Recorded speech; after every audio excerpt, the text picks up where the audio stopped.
besar banget. Ini bukti bahwa benar-benar di Pulau Laut ini lautnya masih bagus banget, terjaga banget.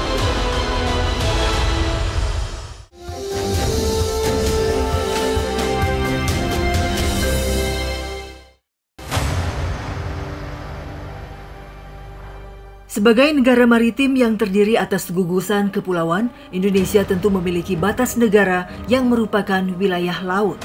Tim Indonesiaku kali ini mengunjungi pulau terluar RI di ujung utara Indonesia, letaknya di Provinsi Kepulauan Riau, Kabupaten Natuna. Pulau Laut menjadi destinasi perjalanan kami. Kami menyeberang dari sebuah dermaga di Ranai yang menjadi pusat aktivitas ekonomi Kabupaten Natuna. Sebuah kapal cepat milik Pangkalan Angkatan Laut, Lanal Ranai, tengah bersiap dari pos AL Penagi dan kami hendak menumpang agar bisa tiba di Pulau Laut. Perjalanan kami kali ini menuju ke Pulau Laut atau pulau terluar yang berbatasan dengan Malaysia Timur. Ini kita sedang ada di Pelabuhan Penagi. Nanti kita akan bertolak menuju ke Pelabuhan Tanjung Batu di Pulau Laut.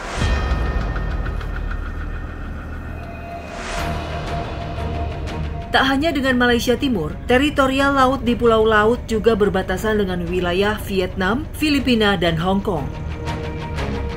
Perjalanan kami disambut dengan cuaca bersahabat pagi ini.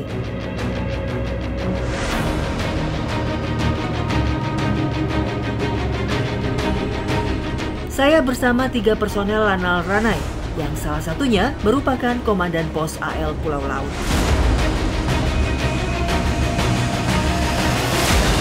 Inilah saat menyeberang yang tepat sesuai arah angin selatan.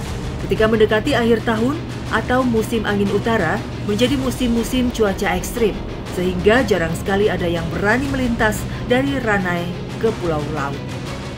Perjalanan yang kami tempuh ini kurang lebih 3 sampai 3,5 jam untuk tiba di Pulau Laut, dan sekarang juga saya bersama dengan anggota TNI AL yang memang bersiaga di pos batas negara. Jika menyeberang naik pompong atau perahu kayu milik warga, kapasitas mesin tentu tidak seperti kapal cepat milik Angkatan Laut yang saya tumpangi ini. Waktu tempuh perjalanan akan terasa lebih lama, mencapai 4 hingga 5 jam. Ranai dan Pulau Laut menjadi jalur yang kerap dilintasi warga untuk berbagai aktivitas ekonomi. Namun sayang, kapal feri tak rutin datang ke Pulau Laut, sehingga sampai saat ini warga masih menggunakan perahu kayu berkapasitas mesin sebagai satu-satunya transportasi menyeberang.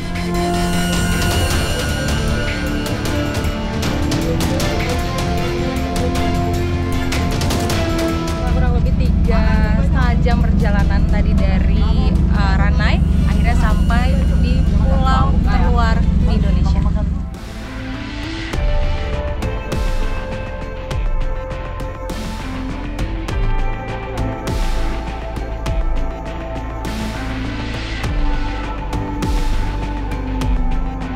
Pulau Laut berdiri menjadi sebuah kecamatan di Kabupaten Natuna yang memiliki 3 desa. Desa yang saya kunjungi ini menjadi desa pertama ketika menapakkan kaki di Pelabuhan Tanjung Batu, yakni Desa Air Payang. Tiba di sini, pemandangan yang disuguhkan ialah rumah-rumah warga yang berdiri di atas air laut. Hal ini sudah menjadi tradisi sejak lama yang hingga hari ini dipertahankan oleh lebih dari 50% penduduk Desa Air Payang.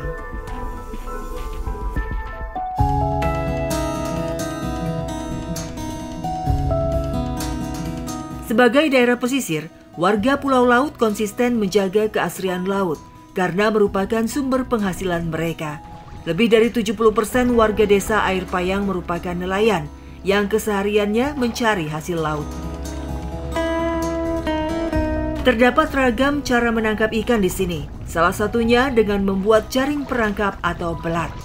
Jaringnya berukuran panjang 300 meter ke arah tepian laut, sehingga ketika ombak sedang pasang, dapat menghantar ikan ke tepi laut, lalu terperangkap di belat.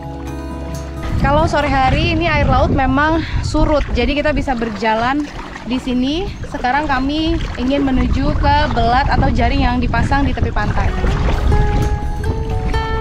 Berjalan kaki di air laut menjadi hal yang lazim di sini. tanpa menggunakan perahu dan alat melaut lainnya. Warga desa Air Payang sudah bisa mencari hasil laut, namun kondisinya tak akan sama ketika cuaca ekstrim melanda. Jadi ini ujung jaring atau ujung dari belatnya. Di bawah itu banyak sekali ikan, ada yang sudah mati, ada juga ikan yang masih hidup. Panjang jaring dari sini ke tepi pantai itu ada kurang lebih 200 meter.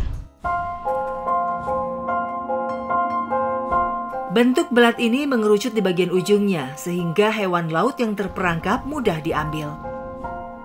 Ikan yang sudah mati biasanya disebabkan oleh hilangnya kadar air laut di dalam belat.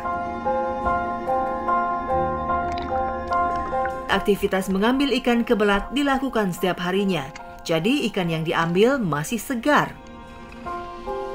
Salah satu jenis ikan yang masuk perangkap biasanya ikan kembung, dan selain ikan, tak jarang hewan laut lainnya juga terperangkap, seperti cumi hidup yang masih aktif mengeluarkan tinta hitamnya, dan langsung saya tangkap.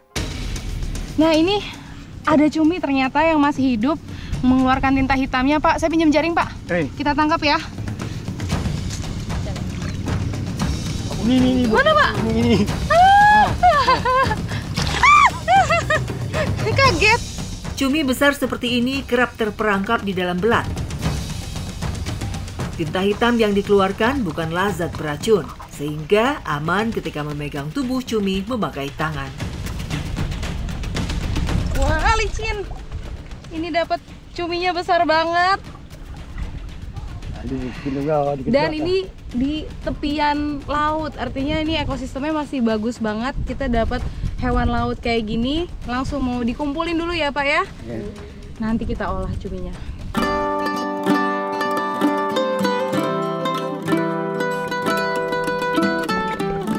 Tak hanya mendapat cumi berukuran besar, saya juga mendapati 2 ekor penyu hidup yang terperangkap di dalam belat.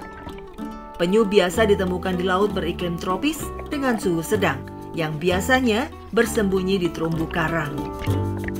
Semua jenis penyu yang ada di Indonesia adalah satwa yang dilindungi. Hal itu sesuai dengan Peraturan Presiden Nomor 7 Tahun 1999 tentang pengawetan jenis tumbuhan dan satwa. Masih ada penyu hidup yang nyangkut di belat. Nah ini kita mau lepasin agar dia keluar dari jaring dan terbebas ke lautan. Ini bukti bahwa benar-benar di Pulau Laut ini lautnya masih bagus banget, terjaga banget. Sampai penyu aja ke tepi pantai sana. Laut, dadah penyu. Berat, kuat gak kamu?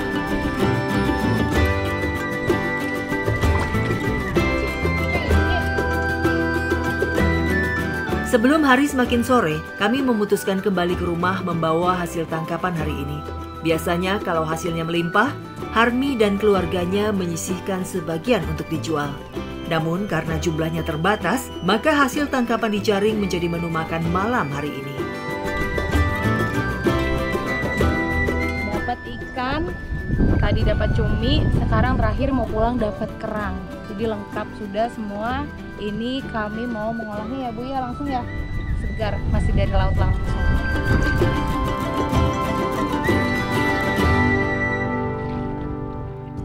Di sini kalau untuk harga barang bagaimana Bu? Mahal Bu, ke Ranai beli barang, kirim ke Ranai. Nah, baru dapat di sini kalah mahal, kami kirim ke Ranai. Nah kalau Ibu ke Ranai, Ibu naik apa? Kapal. Emang kapalnya ada terus Bu ke sini? Ada, 15 hari sekali datang, besok datang lagi kapal. Oh, nggak rutin tapi ya Bu artinya? Kadang-kadang pakai nih motor nih. Kalau kondisi cuaca di sini gimana sih Bu? Payah nih waktu di kencang-kencang ini kan payah nih ha. Lalu kapal lu baru ke sini. Kalau ke motor kan payah. Terus kalau cuacanya buruk gimana Bu? Nggak pergi ke laut. Nggak pergi ke laut? Nggak dapat penghasilan dong Bu? Nggak dapat penghasilan.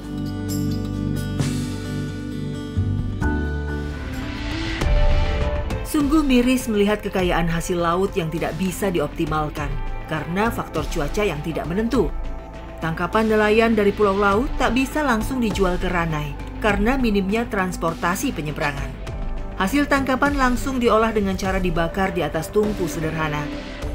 Tak perlu waktu lama, ikan dan kerang yang sudah dimasak menjadi hidangan makan Harmi sekeluarga hari ini. Hasil tangkapan laut sudah menjadi menu sehari-hari bagi warga desa Air Payang. Hal ini merupakan berkah tersendiri walau penghasilan yang didapat tidak menentu. Tetapi mereka masih bisa memenuhi kebutuhan pangan dari hasil tangkapan laut.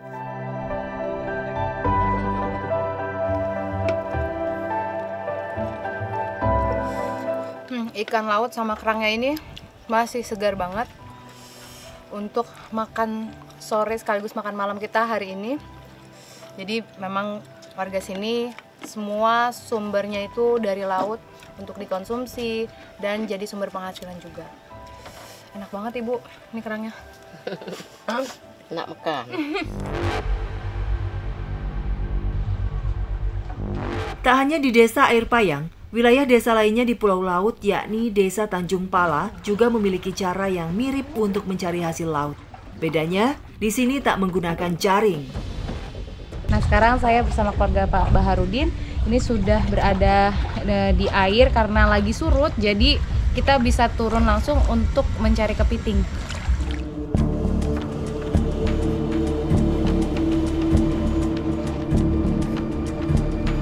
Cuaca pada hari ini sangat mendukung untuk berjalan di dalam air laut.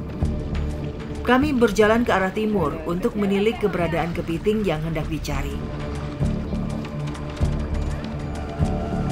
Aktivitas mencari kepiting seperti ini juga biasa dilakukan oleh anak-anak saat cuaca teduh. Nah sekarang udah ada di spot yang banyak kepitingnya itu di dalam pasir putihnya. Nah ini padahal di tengah-tengah laut yang berjarak kurang lebih 300 meter dari pemukiman warga, tapi memang airnya sedang surut sekali. Jarak lokasi kepiting diambil sangat dekat dari pemukiman. Hal ini menggambarkan betapa bagusnya ekosistem laut di sini.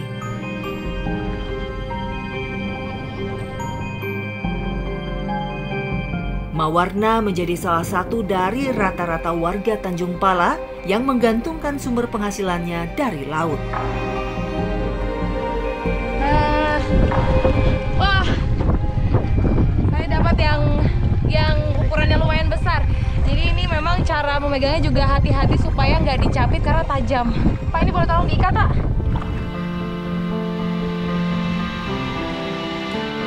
Kalau sehari-hari memang biasa mencari kepiting seperti ini, Bu? Iya. Iya.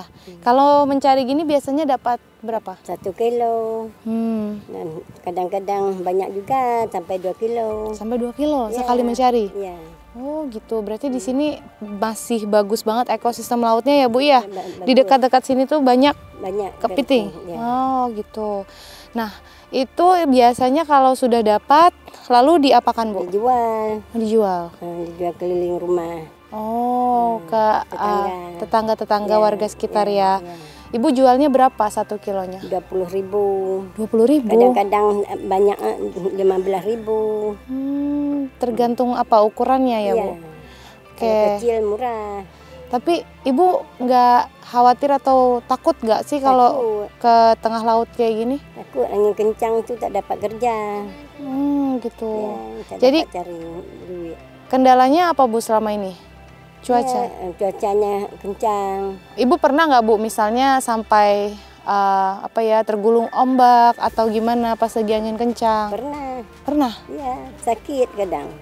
Terus Ibu nggak trauma Bu? Trauma. Kadang-kadang sedih kita. Tapi memang satu-satunya pencarian dari sini ya Bu, mata pencarian? Iya, pencarian mata laut ini. Dari laut? Iya. Satu-satunya sumber penghasilan? Iya, penghasilan. Terus kalau cuaca jelek gimana Bu? Tak pergi, tak bisa pergi. Oke, itu kan mencari kepiting seperti ini juga artinya resikonya cukup tinggi ya Bu ya? Iya. Ibu jualnya kenapa murah banget? Nggak laku kalau jual mahal. Dengan kondisi ini Ibu, harapannya apa Bu? Kalau Pak Presiden nonton, Ibu mau ngomong apa? Pak Presiden tengoklah kerja kami sini. Susah mencari makan.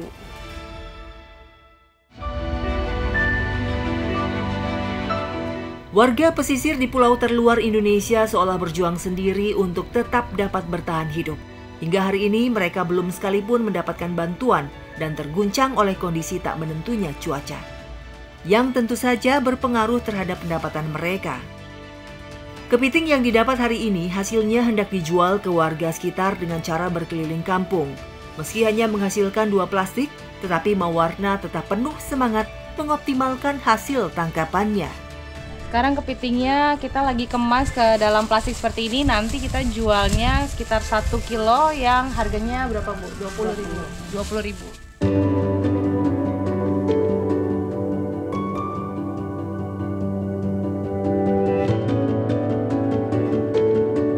Di sejumlah rumah warga, kami kerap kali bertemu dengan orang yang enggan untuk membeli. Hingga akhirnya bertemu dengan satu pembeli yang memborong kepiting yang kami jual.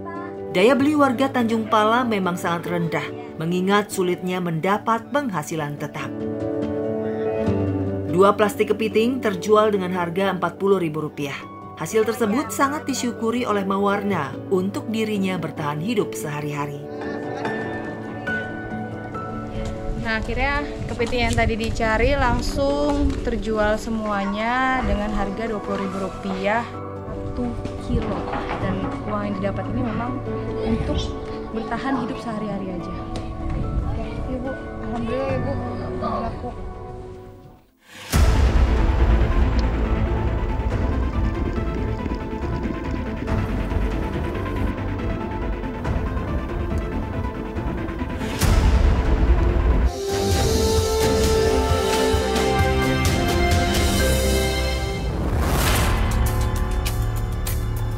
Rumah di atas air menjadi ciri khas di Desa Tanjung Pala, Kecamatan Pulau Laut, Kabupaten Natuna. Ya, hal ini menjadi pemandangan yang kerap ditemui ketika berkunjung ke sini. 90% warga Desa Tanjung Pala merupakan nelayan yang menggantungkan hidupnya pada laut. Sehari-hari, warga biasa menghabiskan waktu di laut untuk mencari ikan dan hasil laut lainnya. Menariknya, hewan laut seperti teripang menjadi penghasilan utama para nelayan.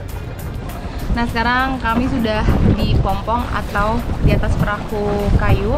Nah, ini mau ke tengah laut yang kurang lebih berjarak 5 mil dari pemukiman warga untuk menangkap ikan dan hasil laut lainnya.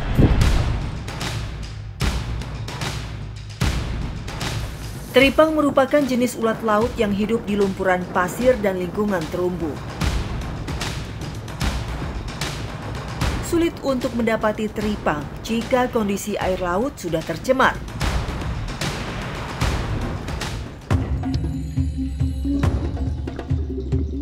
Di Desa Tanjung Pala dan hampir seluruh perairan Pulau Laut cenderung memiliki air yang jernih. Hal ini disebabkan adanya larangan bagi para nelayan mencari hasil laut menggunakan kompresor. Wajar saja, di jarak yang relatif tidak begitu jauh dari pemukiman, hewan laut seperti teripang kerap ditemui.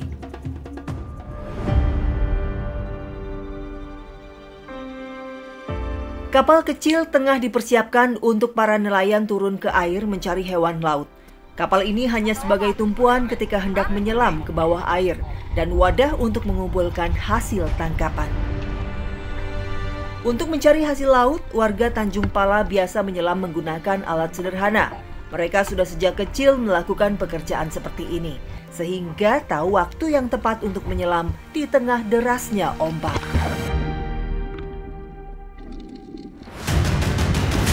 Saat menyelam, warga telah mempersiapkan alat menombak, sehingga ketika melihat target sasaran bisa langsung ditembakkan. Orang sini menyebutnya melado.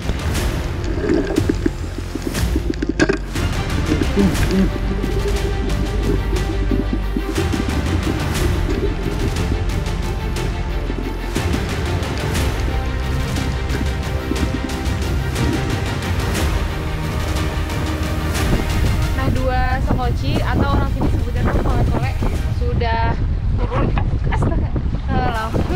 Nah, ini memang kondisi ombaknya juga karena anginnya itu lumayan ya, jadi terombang-ambing sekali di sana. Tapi 2 warga Tanjung Pala ini, Bang Nurdi sama Bang Kul ini sudah turun dengan cara mencari ikan seperti itu. Meski musim angin selatan menjadi waktu yang dianggap paling baik untuk melaut, namun tetap saja ombak yang menghalau bukan gulungan ombak biasa bagi awam seperti saya. Tak terbayang ketika musim angin utara melanda pada akhir tahun, angin kencang dan ombak di perairan ujung utara RI ini akan semakin ekstrim.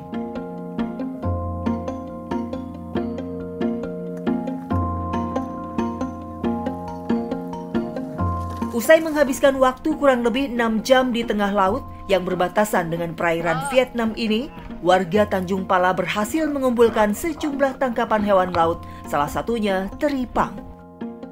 Nah, ini berhasil dapat teripang. Ini bentuknya seperti ini, baru aja dari laut. Setelah ini teripang itu masih melalui beberapa rangkaian dulu sebelum nanti akan dijual. Teripang menjadi masakan olahan laut yang relatif mahal jika sudah menjadi menu di sebuah hotel bintang 5. Rupanya, di perairan Natuna ini, teripang sangat melimpah dan menjadi hewan laut yang mudah ditemukan. Hal ini menggambarkan ekosistem di pulau laut yang masih sangat terjaga. Selain menangkap hewan laut dengan cara menyelam ke air, nelayan di sini juga memiliki cara lain agar dapat mengumpulkan ikan hidup. Ya, ikan hidup memiliki nilai lebih tinggi untuk dijual. Ikan hidup biasanya dikumpulkan di sebuah penampungan tengah laut yang disebut keramba atau jaring apung. Nah, sekarang kita udah mau kembali ke daratan. Tadi mendapat beberapa hasil dengan cara yang berbeda-beda. Ada yang pancingan ditarik dari perahu atau orang sini menyebutnya nyunuk. Terus tadi juga teripangnya itu didapat dengan cara ditombak. Sekarang kita mau menuju ke keramba atau penampungan ikan dan hasil laut.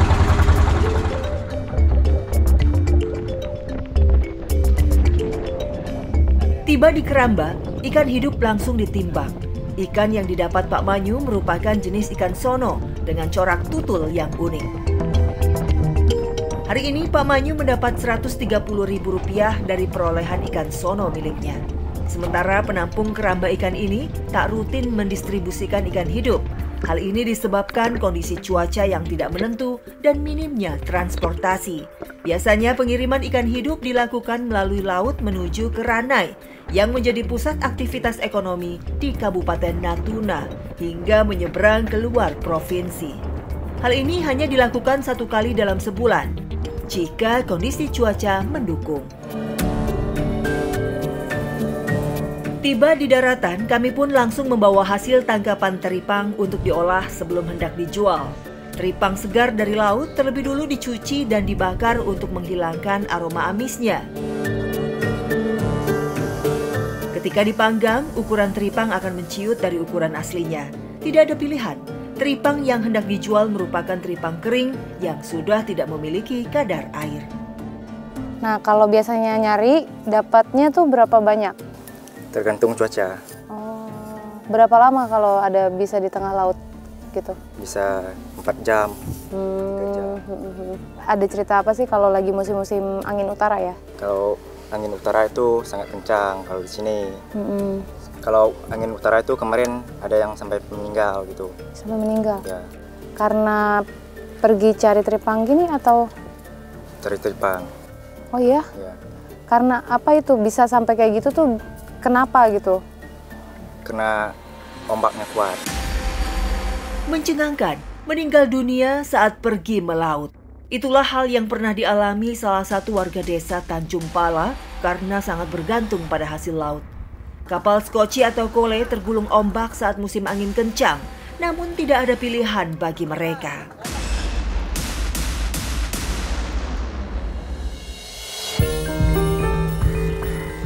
Setelah teripang dikeringkan, kami menghampiri satu-satunya penampungan di desa Tanjung Pala. Jenis teripang berbeda-beda, hal ini berpengaruh terhadap nilai jualnya. Teripang merupakan hewan laut yang diolah menjadi menu masakan dalam kategori mewah. Namun sayang, jika sedang musim teripang seperti sekarang, harga teripang dari nelayan justru relatif rendah. Usai ditimbang, hari ini Kuliadi dan saudara-saudaranya mendapatkan Rp550.000.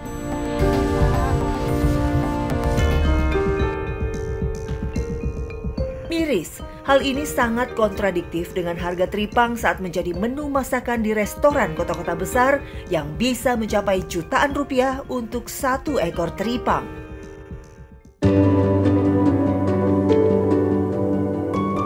Sementara ikan hasil tangkapan hari ini menjadi menu santap siang kami. Warga Tanjung Pala mencari ikan untuk dikonsumsi karena lokasi desa yang jauh dari pasar tradisional. Ikan yang didapat di laut merupakan jenis ikan kembung air asin. Tak perlu menggunakan banyak bumbu masak, ikan langsung dibakar di atas panggangan. Nah, ini ikan hasil tangkapan tadi langsung dibakar, jadi masih segar banget. Memang di sini itu 80% penduduknya nelayan. Jadi kalau dapat ikan itu untuk dikonsumsi sehari-hari juga.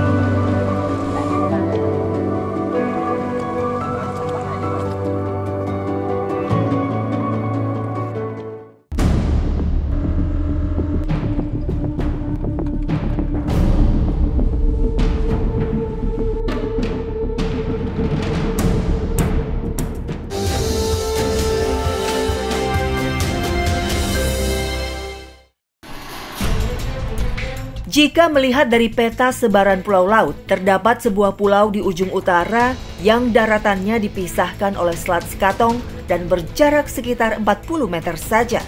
Meski begitu, pulau tersebut masih menjadi bagian dari Kecamatan Pulau Laut, Kabupaten Natuna, Kepulauan Riau.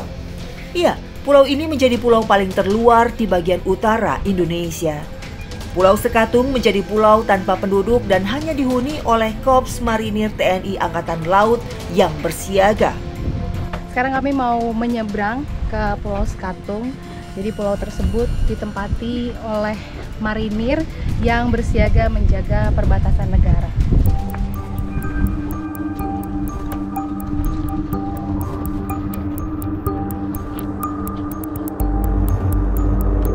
Hanya perlu sekitar 15 menit saja untuk menyeberang ke Pulau Sekatung dari Desa Tanjung Pala.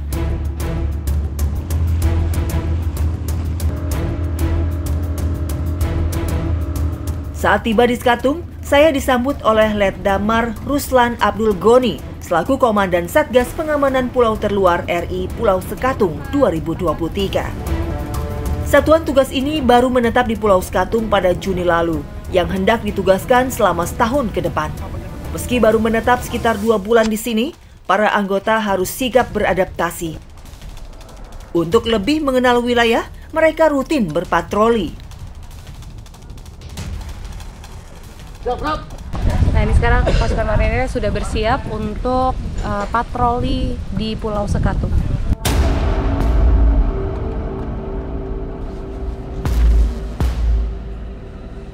Sebagai Korps Marinir, para anggota memiliki tugas akan wilayah daratan di pulau-pulau terluar, walaupun mereka masuk dalam satuan yang berada di bawah naungan TNI Angkatan Laut. Pulau Sekatung luasnya mencapai 1,65 km persegi tanpa dihuni penduduk sipil. Pulau ini menjadi salah satu dari 12 pulau terluar RI. Letak pulau yang cenderung lebih dekat ke negara tetangga perlu pengamanan khusus guna menjaga kedaulatan negara. Ini disebutnya patroli lingkar pulau.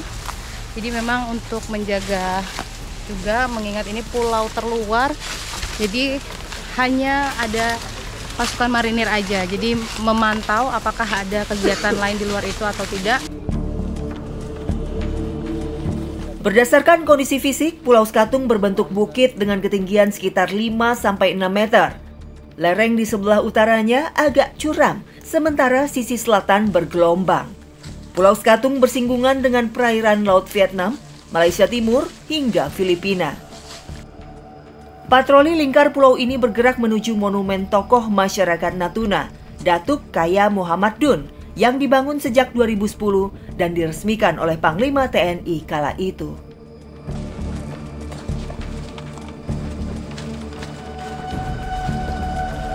Saat tiba, saya bersama anggota Marinir TNI AL larut dalam suasana haru akan rasa nasionalisme yang meningkat 100% ketika menapaki ujung utara RI.